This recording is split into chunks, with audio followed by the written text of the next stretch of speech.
Architecture and design, crafts and aesthetics of the Islamic world. Medieval Islamic architecture and design motifs have been used across history. These themes can be found throughout the Islamic world, but they have also traveled outside of it. Islamic design has been used in Europe as well, playing a major role in the creation of Renaissance art and architecture. The main reason for the unique architectural style of medieval Islam were the discoveries made in the uses of geometry. Geometry held an important role in the studies and discoveries of medieval Islamic scholars. Advancements in the field were made through observation in scientific disciplines such as astronomy and optics, but were also made on the basis of a desire to expand the field, making it both a practical and theoretical field. Architecture, a field that flourished in medieval Islamic civilization, required complex understanding of geometrical concepts. Medieval Islamic architecture was a practice that required the participation of both scholars and artisans, making it a distinctive cultural process. Their unique use of architectural geometry can be seen in the domes, tile designs, and arches of their buildings. Historical context. Islamic architecture and art emerged in the 7th century, almost immediately following the rise of Islam in the Arabian Peninsula, as the Islamic Empire expanded rapidly across the Middle East, North Africa, Spain, and parts of Central Asia. It absorbed and transformed artistic influences from Byzantine, Persian, and Greco-Roman traditions. A long line of empires each contributed their own styles and innovations, creating a large interconnected tradition that reflected Islam's cultural diversity and spiritual unity while adhering to the abstract depiction of beauty through their buildings and inscriptions. Later on, through trade and interactions in the Mediterranean, it would go on to influence the art and architecture of Europe as well. Architectural themes and designs. Islamic architecture is symmetrical and focuses much of its features on harmonic proportions and the aesthetics of perfection. There's an understanding that God is beauty and perfection, so if we work hard, we could create something that could emulate him. Through this, one can become closer to God and his teachings.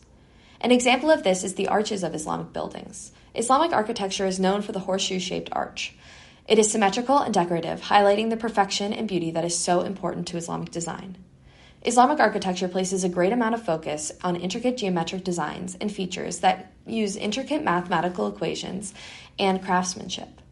These buildings are awe-inspiring and godly through the use of abstract design features. The final foundational aspect of Islamic architecture is the idea of perfect ratios or harmonic proportions. Using mathematical equations, craftsmen were able to create buildings that relied on proportions and ratios to achieve the aesthetic of godly perfection. A prime example of Islamic architecture is the Umayyad Mosque in Aleppo, Syria. This building has been around since the 8th century. We can see more examples of intricate arches throughout the mosque, as well as the geometric tile design and perfect proportions.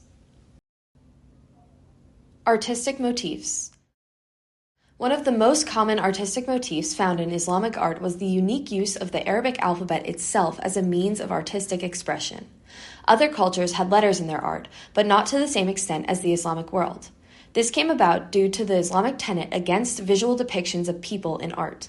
This was aligned with the idea of perfection and humans not being able to truly grasp it. Muslim artists got around this using letters as an art form. Both the use of Arabic calligraphy and the complex geometry of the architecture and design of medieval Islamic buildings served as means to represent higher levels of reality. Tile design.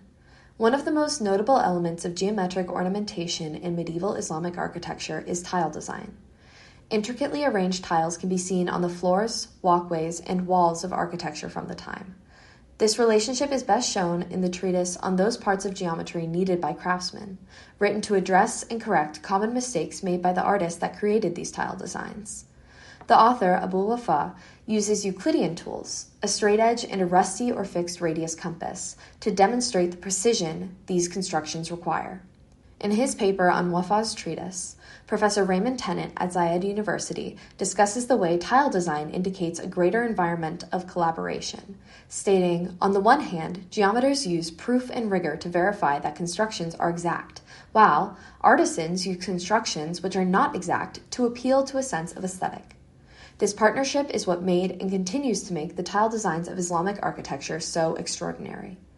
These tiles gave way to increasingly complex designs that, according to Peter Liu and Paul Steinhardt, opened the path to creating new types of extraordinarily complex patterns, including a nearly perfect quasi-crystalline Penrose pattern on the Darby Imam shrine. Islamic influence in Europe. Through trade and intellectual contact, art and design of the Islamic world spread across the globe. We can see this primarily in centers of trade in Europe during the 12th century Renaissance, with their emphasis on ratios, perfection, and abstract design. A large focus was placed on abstract patterning as a design feature. This was used in much Islamic art and design, as well as European. An example of this is the Le Puy Cathedral. This building is right on the Mediterranean, leading to a clear line of contact between the design of the church and Islamic civilization. The striping patterns on the facade of the cathedral, as well as the design of the arches, all represent the hallmarks of Islamic architecture. Islamic art and architecture is at the foundation of a lot of the design elements we know today. From abstract geometric patterning to harmonic proportions, we owe much to the medieval Islamic world.